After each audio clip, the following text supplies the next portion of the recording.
I'm in these walls. Coming, James. So limber. Welcome everyone to another Wine Wednesday. I'm James.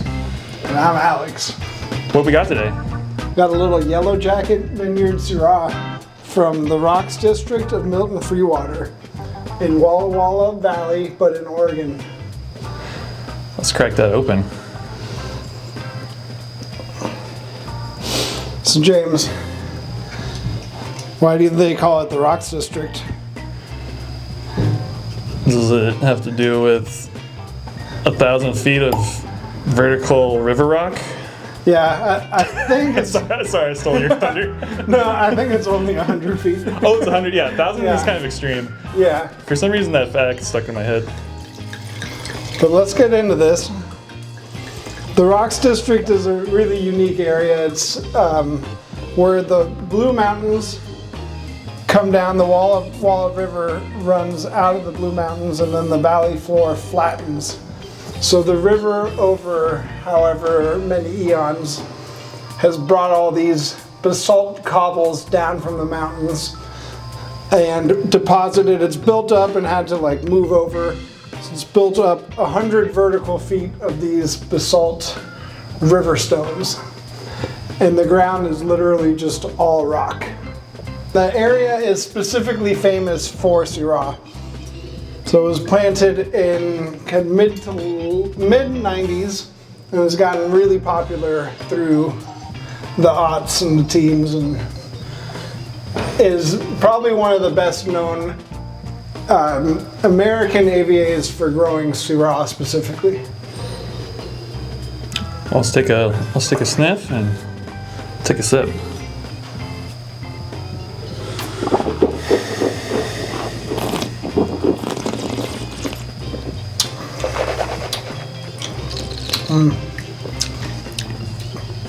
Bassy. Yeah. It's big, impressive wine. So dark in the glass. Got a lot of olives. Maybe a little soy sauce kind of thing. A lot of dark stewed fruits. Yeah, plum, blackberry. And so all these basalt cobbles, they grow the vines here for New World standards really low to the ground, so that during the day the rocks absorb all the heat from the sun, and then at night it'll radiate off the rocks and keep the grapes warmer. So you lose a lot of specifically malic acid throughout the growing season, so you end up with this kind of rich, smooth, lower acid wine. A lot of winemakers, when they see the chemistry from the fruit in the Rocks District, they're like, well, you can't make wine from that. That's crazy. And you might think, you might see this chemistry and think we need to manipulate it and add acid or mess with it somehow. But we've learned, in general, we don't like to mess with our wine too much. But we've learned just accept the Rocks District as it comes. Syrah is one of my favorite grapes. It comes from the Rhone Valley in France, and there's a lot of different origin stories. Shiraz in Australia is the exact same grape as Syrah. In fact, in the US, you can label it Shiraz or Syrah based on what you want. There was a thought that it comes from Shiraz in Iran, but now through genetic testing, it's almost certainly from the northern Rhone region of France, where some of the best examples of Syrah are grown today. And there's a pretty bad joke that wine salespeople have, so a lot of distributors and winemakers. So what's the difference between gonorrhea and Syrah? You can get rid of gonorrhea. Yeah. That's staying in. Because it's not a very popular grape for people to buy, but it is hands down one of the best grapes for making wine in the world. I feel like Syrah is like the winemaker's grape, though. Like very well regarded amongst like winemakers and people that are really informed on wine or gravitate towards Syrah, but maybe not the most selling grape there is. Yeah. Just kind of funny. And I think I messed up the joke. I think it's supposed to be what's the difference between chlamydia and Syrah, but you get the point. Yeah. You can get rid of those by taking antibiotics, but Syrah's forever, baby. You gotta drink this. And Syrah is one of the most age-worthy wines in the world. So there's certain wines from the Northern Rhone that from 1966 might still be really good and drinkable. This is just a 2021, but it is hitting the spot. This is, like, what would you pair this with? Like braised meats, like maybe stews, like caramelized onions comes to mind. Yeah. Like, yeah, some like rich flavors. Like French onion soup being good. Yeah, yeah.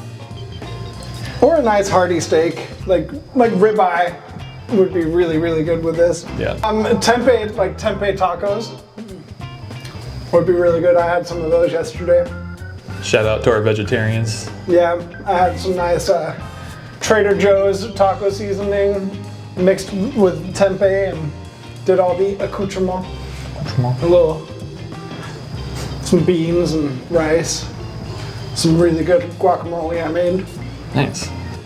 Is the Rocks District kind of like where did people get the idea to do Syrah there, or like where does that come from? Really good question. So it was actually first planted by a French guy from Champagne, and he was heading to the Willamette Valley to grow a sparkling wine. And we have a really good climate for sparkling wine here. He was hanging out with some friends in Walla Walla, and his buddy was like, you gotta come check out this area. Like, it's all just river cobbles. It looks like Châteauneuf-du-Pape in the southern Rhone, where it's mostly Grenache and Mourvedre grown there, but there is Syrah grown in the Galets, or the River Rock areas. So he planted Syrah. He did plant some Grenache as well, but his Syrahs, Syrah, it's easier to sell than Grenache and more proven in the New World. But his Syrahs immediately garnered a lot of attention, and now the entire Rocks District is mostly planted to Syrah. You'll find Grenache, you'll find Tempranillo, you'll find Cab, and you'll find like Viognier specifically, but some other Northern Rhone white grapes like Marsanne and Roussanne. And it's the smallest sub-AVA or sub-region in Oregon. And you won't actually see Rocks District on a lot of labels because it lies entirely in Oregon, but most of the wineries that grow and produce Rocks District wines make the wine in Washington. And you have to make the wine in the state that the AVA lies in order to use the AVA on your label. So most of the high-end Rocks wines, you just have to know that they're from the Rocks District. They won't tell you on the label. And this is 50% whole cluster. So Pinot Noir and Syrah are two of the grapes where whole cluster is still very common. And aged mostly in puncheons. So larger barrels, which traditionally is what they did and still do in the Northern Rhone. So this wine spent 2 years in puncheon before being bottled. Then we held it back another almost 2 years before releasing it. Yeah, and you can find this wine at our tasting rooms, either here in Corvallis at 804 Northwest Buchanan Ave, or at our Pettygrove location in Portland, Slabtown.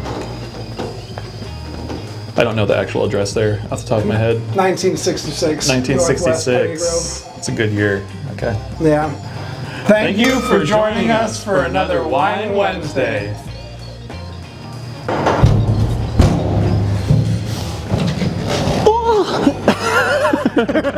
He actually pushed me in. Yeah, I can't let go of you now. And that's how I got all this that time made it off good. work.